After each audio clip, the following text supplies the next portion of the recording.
Nagaa jirtu dhaggeeffattoonni barumsaa giraamerii afaan Ingilizii kana ani Dirribaa Yaleetii har'as egaa barumsa keenya English Grammar Explained in Afaan Oromoo isa jedhuuni wal arginee jirra egaa barumsa kanarra deddeebinee waa'ee isaa dubbachaa akkuma jirru seerluuga yookaan giraamerii afaan Ingilizii akka inni haala salphaa ta'een namootaaf hubatamuuf jecha afaan Oromootiin ibsuudha jechuudha. Egaa ammaatti deemaa dhufnee barumsa baay'ee waliin ilaalaa dhufneerra jechuudha. Yeroo darbe immoo keessumaa baay'ee qabxii murteessaa isa ta'e waa'ee teensii jalqabnee turre. Teensiin bakka gurguddaa sadiitti ramu tokko isaa jala immoo sadi jira waan ta'eef walumaa gala 12 jira jennee keessaa kutaa tokkoffaa isaa ilaalaa turre.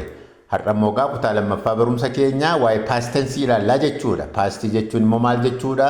Ijaarsi isaa eenyufaatu isa jala jira isa jedhu qabxiiwwan sadan isa jala jira yoo ilaalle simple tensiidha. Simple past tensiidha yookaan past simple jechuus dandeenya. Past continuous tensiidha. Past perfect tense fi narfaffaa immoo perfect continuous dha jechuudha. Kanaafi hunduma isaa jala warra akkasii jira waan ta'eef akkasitti 12 ta'anii jechuudha. Har'agaa tokko tokkoon jara kana ilaallaa jechuudha. Fakkeenyaaf waa'ee past simple tense yoo ilaalle simple past jennees waamuu dandeenya. Maal jechuudha amma kuni isa jedhu the simple past tense is used to talk about actions or events that were completed in the past. Completed action ila jechuudha. Simple past in maayinni foormii isaarraa kaanee ilaalle fakkeenyaaf subjectiin jira. Subject jechuugaa yeroo barumsa giraamerii afaan Ingilizii barannu yeroo hundaa wanta jabeessee dubbachuu barbaadu waa'ee teensii baranne yeroo jennu dhanneedhuma teensiin kanaa jenne waa tokko duwwaa dubbannee biraa fiignee deebi'uu hin dandeenyu. Keessumaa barumsa keenya gara jalqabaa yoo dhattanii ilaaltan lesson 1 isa jedhu barumsa koo dhattanii YouTube irra yoo ilaaltanii parts of speech wanta jedhu jira. Parts of speech jira qabxiiwwan gurguddaa 8tu jiru. Isaan kan ilaaluu danda'uun baay'ee murteessaadha. Subjectiin jechuun maal jechuudha? Fakkeenyaaf achirratti ibsamee jira. Verbiin waa'ee maalii akka ta'e, irregulaariin, objectiin maal akka ta'e achi jira. Tokko tokkoon jalqabaa kaasee hubachaa dhufneennaan barumsitti inni ittaanu nuuf salphataa dhufa. Yeroo baay'ee namoonni wanta baay'ee nama ajibu Ingiliffiin qo'atamuu jedhu barattoonni mana barumsaa keessa jiran. Maal isaa qo'atu afaan Ingilizii jedhu? No, kan qo'atamu iyyuu afaan Ingiliziiti. Qo'atamee iyyuu nama rakkisa. Kanaafi dubbachuun gaariidha. Foormii simple past tense yoo ilaalle egaa kana fakkaataa jechuudha. Mee sentensiidhaan yoo ilaalle she walked to school yesterday. Isheen kaleessa mana barumsaa dhatte gara mana barumsaa deemte. Amma kun akkuma foormii isaa gararraatti ibsine shin subjectiidha. Walked amma kuni verbituudha. Verbiin keenya egaa yoo regular verbii ta'e dhuma isaatti d yookaan ed daballaa. Yoo irregulaariidha ta'e immoo akkuma foormii isaatiitti beekna waan ta'eef akka sanatti ijaarra. Amma mana barumsaa dhaquun ishee kaleessa jalqabee kaleessuma xumurte waan ta'eef yeroo ammaa wajjin walitti dhufeenya tokko hin qabu jechuudha. Salphaadhumatti simple pastidha jechuudha maqaan kana. Wanti nuyi salphaamatti wanta darbe wanta yeroo kana wajjin walitti dhufiinsa hin qabne dubbannee xumurru simple past jedhamee waamamaa jechuudha. Joseph graduated from college in 2024. Yosefi kolleejiidha bara 2024 keessa baratee xumureera. Kan inni jalqabee isa dura ta'uu danda'a. Kan inni xumure garuu har'a dura jechuudha yeroo darbe keessa. Kan inni simple past ta'uu isaa mul'isu amma qormaata irratti kuni teensii keessaa isa kamii jedhame yoo gaafatamne structure isaa ilaaluu danda'u nurra jira. Subjectii taane inni dhufu maa inni verbichi. Verbituudha taanaan salphaadhumatti past simple dha jennee kaa'uu dandeenya jechuudha. Hacaaluu died in 2022. Fakkeenyaaf Hacaaluu dash in 2022 jedhee filmaata irratti A, B, C jedhee yoo dhufee fi salphaadhumatti V2tti daballee kun simple past dha jechuu danda'u nurra jira jechuudha. Wanta yeroo darbe keessa jalqabee achumatti xumureedha waan ta'eef. Arfaffaa I sang in a choir when I was a child. Ani choirii keessa yookaan immoo faarfannaa kan hin faarfachaa ture yeroo xiqqaa turedha. Faarfadhee darbeera jechuudha wanta sana amma faarfachaa hin jiru. Kanaafi past simple tensein hiikaan isaa kana, structurein isaa kana, fakkeenyaan immoo akkasitti ilaalle. Isatti aanutti dabarra. Past continuous tense. Continuous jechuun wanta itti fufiinsa qabu jechuudha. Past continuous tense immoo is used to refer to an action or event that was taking place at a time in the past. Inni kun immoo yeroo darbe keessa ta'e itti fufaa ture wanti sun hojjetamaa ture adeemsifamaa ture wanti sun. Fakkeenyaaf foormiinsaa was yookaan were plus ing. Waazii kan inni ta'u egaa I, he, she, it yeroo ta'u I was, she was, he was, it wasn't. Were yeroo ta'u immoo they, we wantoota akkasiif jechuudha. You faa yeroo ta'u immoo weerii fudhanna waan ta'eef. Plus ing foormiidha jechuudha. Wanti sun taa'aa ture. Actionii lama walittiin ilaaluu dandeenya. Fakkeenyaaf it was raining when I left the house. Yeroo ani manaa adeeme roobaa ture. Roobni yookaan bokkaan roobaa ture. Yeroo kam? Yeroo ani manaa ba'e. Kanaaf namichi maal godhe? Bokkaa keessa deemee jechuudha. It subjectiidha. Was verbiidha. Otuu wanta ammaa jiru ta'eedha ta'e it is jenna. It is otuu ta'e amma present continuous tense ta'a. Garuu kan darbe ta'e immoo ta'aa ture. Addaan hin cinne wantichi waan ta'eefi it was raining when I left the house. Bokkichuma keessan deeme. Sababiin isaa roobaa ture waan ta'eef. Actionii lama wajjin ol bukkee qabnee ilaallu wanti sun yeroo ta'aa ture wanti gara biraan tokkos immoo ta'ee jechuudha. We were singing when the power goes out. Amma ibsaan hin badee nummoo faarfannaatti turre. Kanaaf otuuni faarfachaa jirru we were singing. Nuti faarfachaa turre. Yeroo kam otuuni faarfachaa jirru ibsaan bade. Amma past continuous tense wanti tokko itti fufaa kan ture, hojjetamaa kan ture. Garuu wanta biraajin yeroo ol bukkee qabame immoo sababii wanta sanaaf dhiibbaan wayii kan ta'e agarsiisaa jechuudha. They were eating when she vomited. Amma otuudhuma nyaachaa jiranii. They were eating. Isaan nyaata isaanii nyaachaa jiru.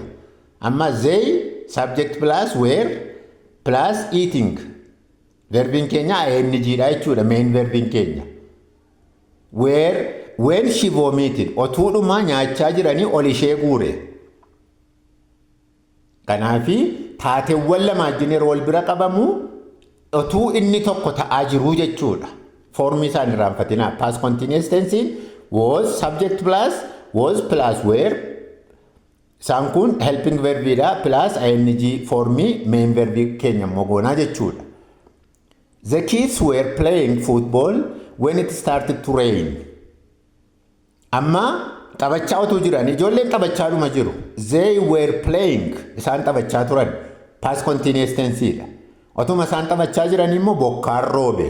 Kanaaf past continuous wanti tokko kan ta'aa ture.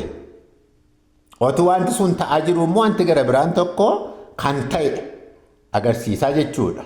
Inni sadaffaan past perfect tense dha. Past perfect tense, the past perfect tense is used to indicate that a past action or event took place prior to another past action or event. Elaa asitti isa past continuous tense irratti taateewwan lamatu jira. Otuu inni tokko ta'aa jiru inni gara biraan irratti ta'e. Isa kanatti garuu eventoota lamatu jira. Taateewwan lama jira. Inni tokko garuu already wanta du'eedha. Inni jalqabaa wanta haadhuma ishee ta'ee tureedha. Isa gara biraan immoo maal akka ta'e ni ilaalla. Fakkeenyaaf foormii isaa ilaala. Subjectiin jira plus had plus verb 3. Subject plus had plus verb 3. I had, she had, we had. Hundumaaf iyyuu haadii ta'a kun.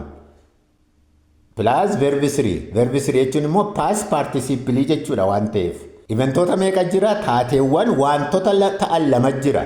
Inni tokko isa tokkotti taane ta'uusaa agarsiisa. Kan immoo fakkeenyaaf I had known her before you knew her. I had known her. An si durseen ishee beeka. Eenyutu dura beeka? Innis beeka, anis beeka. Eenyutu dura beeka? Anatu dura ishee beeka. Otuu ati isheen beekin fuula dura. Iventoota lama jira. Inni jalqaba ta'ee haadii fudhata. Sababiinsaa taatee fagooti waan ta'eef. I had known her. Anatu dura beeka ishee. Before you knew her. Taatee lama keessaa inni jalqaba ta'ee subject plus had plus verb 3dhaan ijaarama sentensichi jechuudha. Inni itti aanu immoo simple pastidhaan ijaarama. Sentensii keenya lamaan kiyaa. I had slept before the film started. Amma fiilmiin jalqabe jira, rafuun namichaa jira, rafuun koos jira. Garuu maaltu ta'e? I had slept. An otuu fiilmiin sun hin jalqabin fuula duran rafee. Yeroo taateewwan ta'anii darban lamaan isaanii ta'anii darban duraa duuba qabu garuu isa jalqaba ta'ee bifa kanaan past perfect tenseedhaan ibsinaa jechuudha. I had slept. Ani rafeera yoo otuu fiilmiin hin jalqabin fuula dura. Inni itti aanu I had slept when you called last night. Amma bilbilaaf rafuu namichaatu jira. Namichi bilbileera. Otuu namichi hin bilbilin garuu ani rafeera. Bilbilli namichaa booddee dhufe. Kanaaf sentensii yookaan taatee isa jalqaba ta'e maal goona? Had diidhaan ijaarraa jechuudha. Subject plus had plus verb 3dhaan. Subjectiin I, verbiin keenya had slept. Amma slept. Irregular verbiidha waan ta'eef sleeping sleptii ta'e jechuudha. Taatee isa jalqaba ta'e I had slept, she had slept, they had slept enna. When you called last night. Isa bilbilame taatee isa lammaffaa garuu simple pastiidhaaniti yaada lammaffaa goone ibsinaa jechuudha. Kan biraan we had gone to the library before we came home. Mana dhufneerraa libraries dhanneerra. Isa kamtu durse garuu we had gone to library. Otuu gara manaa hin dhufin fuula dura. Before we come home, we had gone to library. Library dhanneerra. Library dhaquu keenya taateewwan lama jiramma lamaan isaaniiyyuu darbaniiru. Isuma keessaayyuu isa jalqaba darbe immoo bifa kanaan ijaarraa jechuudha. Taateewwan lama raawwatamii darban keessaa isa jalqaba darbee haadiitti daballee verbi 3 wajjin sentensii keenya ijaarraa jechuudha.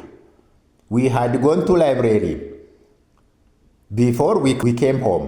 Inni dhuma past perfect continuous tenseedha. Past perfect continuous tense. Past continuous yoo tun ta'in dhiifama. Past perfect continuous tense. Past perfect continuous tense immoo maa inni? Subjectiin jira, hadin jira, been plus ing form. Maal jechuudha kun immoo yeroo past perfect ilaalle taateewwan lama jira. Taateewwan lamaan kana ol bira qabnee isa dura ta'ee had plus verb 3dhaan hojjennaa jenneerra. Past perfect continuous tense immoo mata duree isaa barreeffamaa dogoggoraa qaba malee past perfect continuous tense immoo formiin isaa yookaan structurein isaa subject plus had plus amma immoo beenitu itti dabalamee jechuudha. Isaan kun immoo taateewwan lamatu jira. Taateewwan darbaniiru lamaan isaanii. Garuu isa jalqabaa sanaa maal goona? Isa lammaffaa immoo maal goona? Fakkeenyaaf I had been waiting for the bus for 2 hours before it arrived. Namichi kun baasii eegaa ture. Baasiin immoo dhufeera. Otuu baasiin hin dhufin fuula dura. I had been waiting for the bus for 2 hours before it arrived. Otuu inni hin dhufin fuula dura eegaan ture. Yeroo ta'e tokko eeguu jalqabee hamma gaafa baasiin sun dhufuutti eegaa ture. Taateewwan lama jiru. Inni eegaa ture dursee jira. Eegaa jiraachuunsaa dhufaatii baasii sana eegaa jiraachuunsaa dursee jira. Eegaa akka ture yeroo himu namni kun egaa I had been waiting. I had been waiting. Eegaan ture otuu inni dhufin fuula dura. Baasiinis dhufeera jechuudha. Garuu akka dhaabachaa ture ibsuudhaaf bifa kanaan ibsama. Taateewwan lamatu jira. Otuu inni tokko hin ta'in isa eegaa ture sana bifa kanaan ibsamaa jechuudha. Istiraakcharii isaa yookaan foormii isaa gaarii goonee hubachuun keenya seentensii isaas duukaa hubachuun nu gargaara waan ta'eef past perfect continuous tense akkasitti hubachuun gaariidha. Ogeetti had been cooking for an hour before she finished. Amma ogeettiin otuu hin xumurin fuula dura hamma xumurtutti sa'aatii 2 hojjechaa turte. Hin hojjettee miti hojjechaa turte. Otuu hin xumurin fuula dura amma gaafa xumurtutti hojjechaa turte jechuudha. Ogeetti had been cooking. Amma gaa subjectiin ogeetti jedhu jira. Hadiin jira. Biin itti daballee cookingii verbi 3 goone for an hour before she finished. As perfect continuousin egaa amma paastota keessa warra paastii jennu kana keessa wanti jira hundumtu dubbannaa keessatti illee baay'ee nu gargaaru. Giraamerii keessatti illee baay'ee nu gargaaru waan ta'eef anamma negeetiivii seentensiin akkasitti hojjetama kun kana sun kana jedhee waan diteelii ta'e kaasaa hin jiru. Sababiin isaa gaafan ilaalu haala namoota keenya ittiin hordofan baay'ee xiqqoodha. Namoota muraasatu hordofate ammoo kana yoo hubanne iyyuu gaariidha jedheen bal'isee dheeressee dubbachuu keessa lixaan jiru jechuudha. Lateera and mootii had been walking for an hour before they rested. Otuu hin boqotin fuula dura laateeraaf mootiin adeemaa turan. Maal otuu hin godhin otuu hin boqotin fuula dura. Kanaaf seentensii isaa otuu hin boqotin dura jiru wanta isaan gochaa jiran sana past perfect continuousdhaan ibsinaa jechuudha. Gaa barumsi keenya guyyaa irraa waa'ee past tense ilaallate olii wajjin ilaallee hanga kan ammaatti kan ture fakkaata. Isatti aanu taakuuwwan warra sadanii keessaa sadaffaa future tense ilaalla. Egaa waan na dhaggeeffattaniif galatooma yeroo itti aanu wal argina. Bye bye.